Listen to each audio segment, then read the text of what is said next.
Look, most brands in 2026 are just expensive accidents. You see it every time you open a browser, you see it in your LinkedIn feed, you see it in the refreshed identities of Fortune 500 companies. It is a phenomenon I like to call the blanding pandemic. We have reached a point where professional has become a synonym for invisible. Right now, the leadership teams across the globe are being scammed. They are paying these agency industrial complexes to build and put a tuxedo on a dirty goat. They are buying the optics of success, the clean lines, the approachable sans-serif fonts, the minimalist UI, without the commercial architecture required to actually hold a category. They've been told that the best practice is the goal, but in high stakes markets, best practice is just a polite way of saying copying what worked for someone else 3 years ago.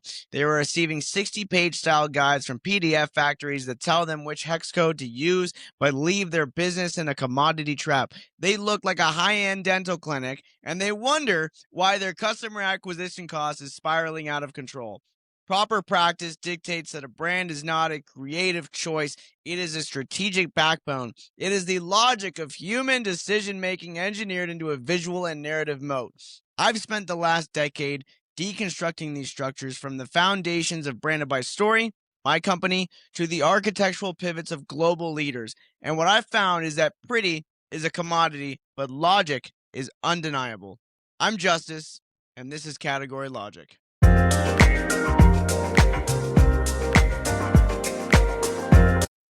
Between 2017 and 2020, we witnessed what I call the sans-serif suicide. Iconic fashion houses, Burberry, Saint Laurent, Balmain, all abandoned decades of heritage typography for the exact same generic bold sans-serif logo. And why is that? Why are companies doing this? It's because they want to look digital first. They wanted to look like tech companies. They traded their narrative moat for usability. And when you strip away the history, the quirk, and the friction of a brand, you strip away its soul. You are left with a placeholder. So Burberry spent millions to look like a software startup, which, that isn't a refresh. It's a structural collapse. Proper practice dictates that visual attention is what creates memory. And if the human eye can't find a place to rest or a hook to grab onto, the brain automatically filters it out as scenery. The other thing is, they're such big brands, it doesn't matter for them. It doesn't matter for them anymore, but this is a validation trap. Leadership teams are terrified of friction. They want to be validated by the algorithm. They want to look safe. But here's the structural truth. Validation is the enemy of margin. I mean, for every CEO and founder out there, this is true. If your brand is designed to be liked by everyone, it will be craved by no one. It is a lukewarm soup. And in 2026, lukewarm brands are paying what I call the blanding tax. You guys look like everybody else. You guys have to pay the algorithms twice as much just to be noticed, and you are subsidizing your lack of strategic distinction with your marketing budget. I mean, it's quite ridiculous. And let's dive into this. Narrative is architecture. There is a pervasive myth in the boardroom that story is a soft skill. Something you guys add at the end to make the website feel warm. In proper practice, story is the logic of human decision making. It is the cognitive code that allows a customer to understand your value before they ever read your feature list. Take Airbnb as a case study. In their early stages, they weren't selling at discounted rooms. That would have been a commodity race, to the bottom against every hotel aggregator on earth. Instead, they built a narrative moat around the concept of belong anywhere. They didn't just change a logo, they re-architected the category. They moved from lodging to identity. And when you sell identity, price is no longer the primary driver. You have achieved price elasticity. And if your brand is blanded, if it looks like every other consulting firm in the sector, it has no narrative friction. You guys aren't selling a solution, you're selling a commodity with a nice font. And proper practice requires a strategic backbone where the story isn't just told, it is engineered into the unit economics of the business.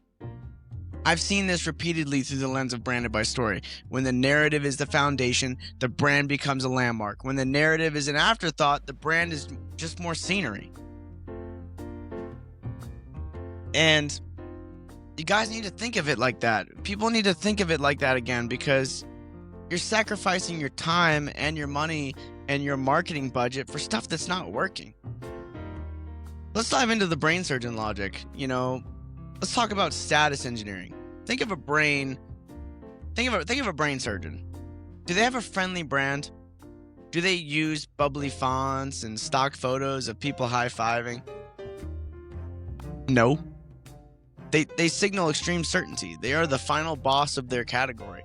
When the stakes are high, the human brain doesn't want approachable, it wants the standard. Most agencies today are selling likability. They want your brand to be friendly, but the goal of commercial architecture is to be undeniable. Look at the Gap logo disaster of 2010. They tried to modernize a classic brand with a generic font and a little blue square, and it lasted 6 days. 6 days. They spent an estimated $100 million on a redesign that the public viscerally rejected. Why? Why did people reject it? Because it lacked intellectual tension. It felt like a placeholder. It was the ultimate example of the tuxedo on a goat. And, a brand's only economic function is to lower CAC and increase LTV. If your branding doesn't do that, it is not an asset. It's a drawing. You guys must move away from aesthetics and move toward commercial architecture. You don't build a moat by being the best. You build it by being the only. And the 2026 mandate is clear on this. Why does this matter right now? Because in 2026, professional has become a commodity. AI can generate a clean brand in 3 seconds. It can write professional copy for pennies. If your value proposition is built on things an algorithm can replicate, you have zero moat. Free thinking is so crushed right now.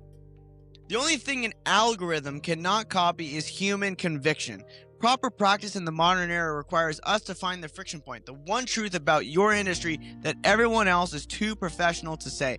That is where your landmark is built. You don't build a moat by blending in. You don't build a moat by being the one intellectual anchor in a sea of shifting beige. If everybody looks the fucking same, you have to be the intellectual anchor. The market doesn't reward the best, it rewards the only. It rewards the architect who understands the story is the foundation, not the decoration. Stop fixing the pixels and fix the strategy.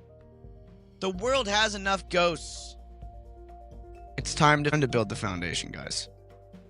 I'm Justice, and this is Category Logic.